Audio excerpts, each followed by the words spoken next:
oceans apart.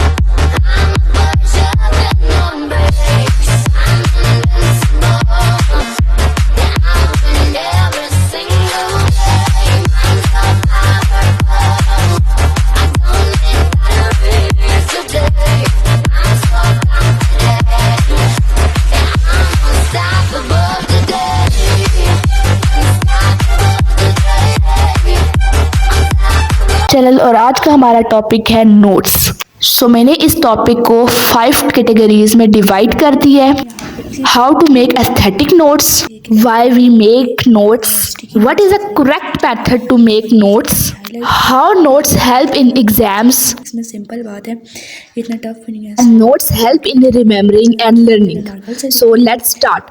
First of all, हमारा aesthetic notes हम कैसे प्रिपेयर कर सकते हैं, उसके लिए आप लोगों के पास सबसे पहले टूल्स होने चाहिए। मीन्स मेरा टूल से मुराद ये है कि आप लोगों के पास highlighters, sticky notes and pens and pencils होनी चाहिए, जिससे हम लोग अच्छे तरीके से अपने नोट्स को प्रिपेयर कर पाएँ। और आपके पास एक अच्छी नोटबुक होनी चाहिए, मतलब जिसके पेपर की क्वालिटी अच्छी हो, या फिर आप डिजिटल ऐप्स को यूज़ कर सकते हैं। अगर आप लोग मतलब उस डिजिटल जो है नोट्स बनाना चाहते हैं, फिर उसको फोटो स्टेट कराना है, लेकिन मेरा प्रेफर ये है कि आप अपनी हैंड राइटिंग में जो है वो कॉपी पे नोट करें। इस तरह से बहुत अच्छा नोट्स बनते हैं। और आपको ना, जैसे हम लोग अगर डिजिटल नोट्स बनाएं तो हम लोगों को जैसे साइड्स पे आइकन्स ऐड करने पड़ते हैं, स्मॉल स्केचेस बनाते हैं। इस तरह से आपको अपनी पेंसिल से इस तरह से छोटे छोटे आइकन्स बनाएं, छोटे छोटे स्केचेस बनाएं, जिससे हमारे नोट्स को थोड़ा एस्थेटिक वे मतलब एस्थेटिक लगे। और दूसरी बात, आप डिफरेंट कलर्स ऐड करें, डिफरेंट हाइलाइटर्स को यूज़ करें, जिसकी वजह से आपके नोट्स थोड़े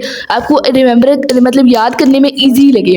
और इस तरह से ना एग्ज़ाम्स, दूसरा हमारा ये पॉइंट था कि नोट्स हमें एग्ज़ाम्स में कैसे हेल्प करते हैं। सो नोट हमें एग्ज़ाम्स में ऐसे हेल्प करते हैं, जब आप लोग अपनी राइटिंग से लिखते हैं ना, तो आपका जो सबकॉन्शियस माइंड होता है उसको एक सिग्नल जाता है। एक तो आप लिख लेते हैं अपनी राइटिंग से, फिर आपको याद करने में आसानी होती है, क्योंकि हमारे सबकॉन्शियस माइंड को पता होता है कि हमारी राइटिंग है, सो हमें इसे ईजिली याद कर सकते हैं। या और उसको एक इस तरह से सिग्नल जाता है जैसे हमें से पहले पढ़ा हुआ है, सो इस तरह से हम ईजिली याद कर लेते हैं। ये ही मेरा वे है। और अगर आप लोग नोट्स बना के रखे हुए हैं, उससे आपने याद करा हुआ है, तो आप जो है पेपर में लास्ट में, जब कुछ लोगों का यही होता है ना कि हम पूरा सिलेबस हमने ख़त्म कर लिया, लेकिन आखिर में रिवीजन के टाइम हमें ऐसे लगा कि जैसे हमने कुछ पढ़ा ही नहीं। वो सेम यही हमारे साथ होता है कि हम लोग बिल्कुल जो है वो अपनी बुक से ऊपर डिपेंड करके बैठ जाते हैं और बिल्कुल भी खुद से कुछ नहीं करते। सो हमारे साथ यही होता है।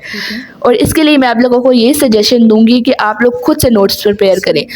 सो यहाँ पे जो है मैं हाइलाइटर्स डिफरेंट यूज़ करती हूँ और डिफरेंट मतलब चीज़ों का यूज़ करती हूँ। एक और चीज़ आपको बताऊँ, जैसे कि मैं आपको थोड़ा ना एस्थेटिक वे में नोट्स लिखना सिखा रही हूँ, जैसे आपको सब हेडिंग्स ऐसे डालनी है। सबसे पहले जैसे मैं फिजिक्स लिख रही हूँ ना, आपको ऊपर चैप्टर का नेम ऐसे लिख दो, और उसके बाद जो है आपको चैप्टर का जो है आगे मतलब जो टॉपिक है चैप्टर का फर्स्ट, उसको जैसे मैंने इसमा लिखा है, आप उस तरह से उसको लिखो। वो एक बहुत अच्छा लुक देगा और आपको अच्छा लगेगा, तो आप जल्दी याद करोगे।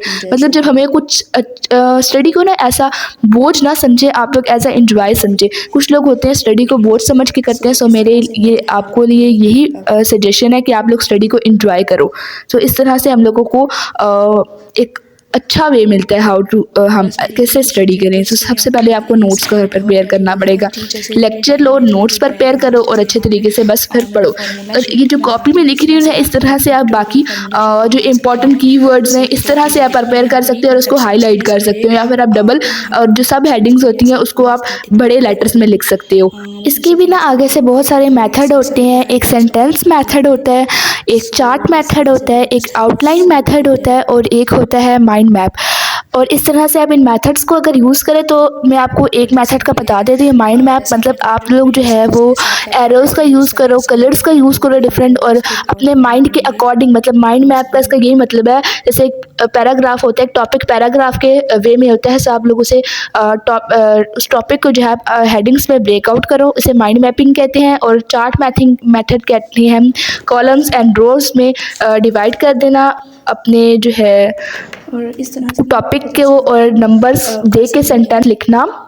मतलब एक एक सेंटेंस को नंबर्स दे के लिखना, जैसे 1 पॉइंट एंड सेकंड पॉइंट, और हर सेपरेट देना। इस तरह से ये मेथड्स हैं। So I hope that you will enjoy my vlog. So अल्लाह हाफिज़।